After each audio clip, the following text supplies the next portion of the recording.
이제 오늘 우리에게 주신 하나님 말씀 나누겠습니다. 오늘은 이사야 28장 1절부터 8절까지 말씀 함께 보겠습니다. 에브라임의 술 취한 자들의 교만한 면류관은 화 있을진저 술에 빠진 자의 성 곧 영화로운 관같이 기름진 골짜기 꼭대기에 세운 성이요 쇠잔에 가는 꽃 같으니 화 있을진저 보라 주께 있는 강하고 힘 있는 자가 쏟아지는 우박같이 파괴하는 광풍같이 큰 물이 넘침같이 손으로 그 면류관을 땅에 던지리니 에브라임의 술 취한 자들의 교만한 면류관이 발에 밟힐 것이라.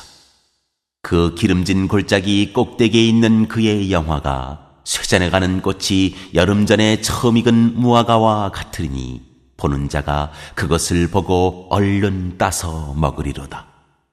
그날에 만군의 여호와께서 자기 백성의 남은 자에게 영화로운 면류관이 되시며 아름다운 화관이 되실 것이라. 재판석에 앉은 자에게는 판결하는 영이 되시며 성문에서 싸움을 물리치는 자에게는 힘이 되시리로다.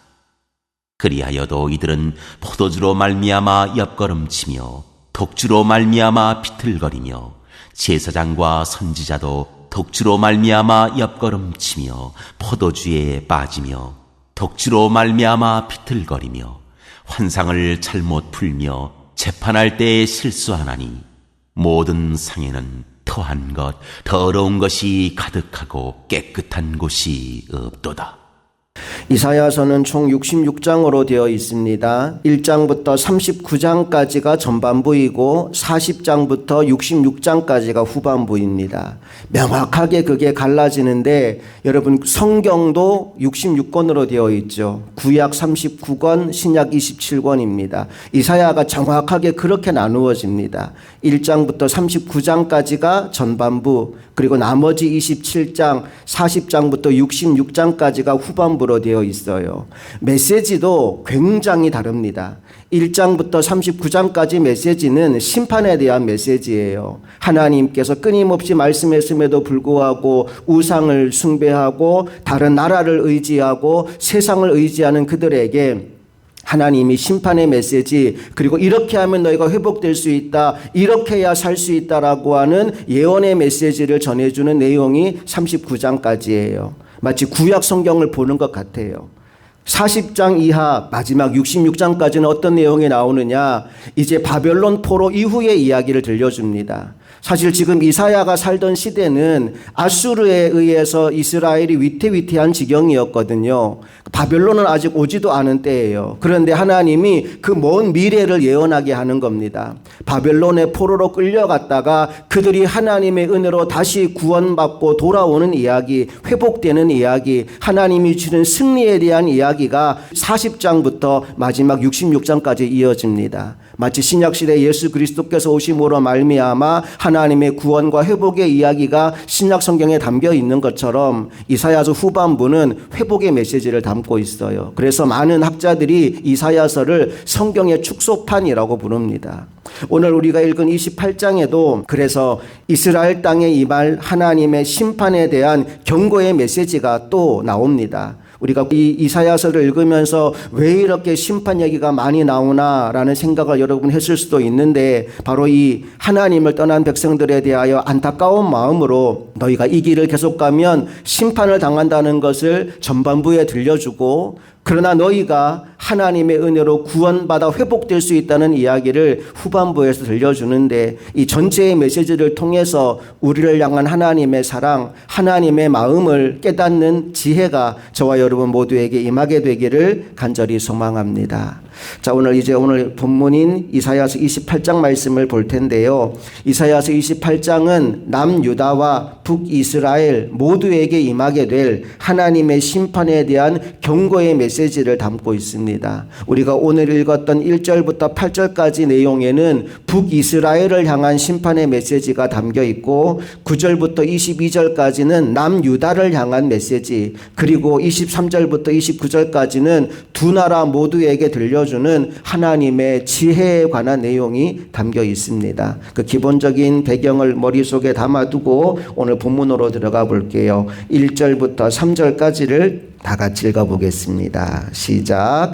에브라임의 술 취한 자들의 교만한 면류관은 화 있을진저 술에 빠진 자의 성 곧 영화로운 관같이 기름진 골짜기 꼭대기에 세운 성이여 쇠잔에 가는 꽃 같으니 화 있을진저 보라 죽게 있는 강하고 힘 있는 자가 쏟아지는 우박같이 파괴하는 광풍같이 큰 물이 넘침같이 손으로 그 면류관을 땅에 던지리니 에브라임의 술 취한 자들의 교만한 면류관이 발에 밟힐 것이라. 아멘.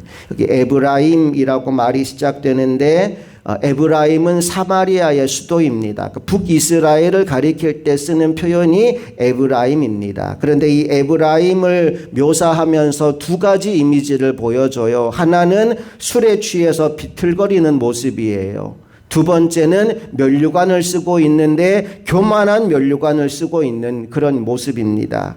그런데 이 에브라임에 대해서 여러 가지 묘사를 하면서 에브라임의 상태를 지금 뭐라고 이야기하느냐? 쇠잔해 가는 꽃과 같은 상태다라고 말합니다. 사실 지금 이 말씀이 기록될 당시가 주전 8세기 초엽인데 그때만 해도 사마리아가 굉장히 번성할 시기입니다. 여로보암 2세가 다스리는 시대였는데 나라가 번영한 거예요. 그러니까 사람들이 사치와 방종에 빠진 겁니다. 교만해진 겁니다. 하나님을 버리고 우상 숭배에 빠져서 도성 전체에 부정부패가 만연했던 시기입니다. 그래서 그 모습이 마치 술독에 빠져서 사리 분별 못하고 비틀거리는 형국과 같다라고 표현한 겁니다. 2절 말씀을 보니까 죽게 있는 강하고 힘 있는 자가 쏟아지는 우박같이 파괴하는 광풍같이 큰 물이 넘침같이 손으로 네가 쓰고 있는 그 교만의 면류관을 땅에 던져버릴 것이다. 그래서 너를 멸할 것이다 라는 메시지를 지금 던져주고 있는 겁니다. 그 일이 언제 일어났느냐? 바로 아수르의 침략으로 말미암아 북이스라엘에 그대로 이루어지게 됩니다. 4절 말씀 읽어볼게요. 시작. 그 기름진 골짜기 꼭대기에 있는 그의 영화가 쇠잔에 가는 꽃이 여름 전에 처음 익은 무화과와 같으리니 보는 자가 그것을 보고 얼른 따서 먹으리로다. 여기도 그 기름진 골짜기 꼭대기에 있는 그의 영화가 스스로 영화롭다고 여기는 겁니다. 뭔가 우리나라 되는 것 같아 라고 얘기하는데 실제로는 뭐 같으냐? 쇠잔하에 가는 꽃과 같대요. 그리고 여름 전에 처음 익은 무화과 열매 같대요. 안타까운 게 뭐냐 하면 무화과 열매가 달리자마자 보는 자가 와서 그것을 얼른 따먹게 될 것이다 라고 말합니다. 여기 보는 자는 어느 나라일까요?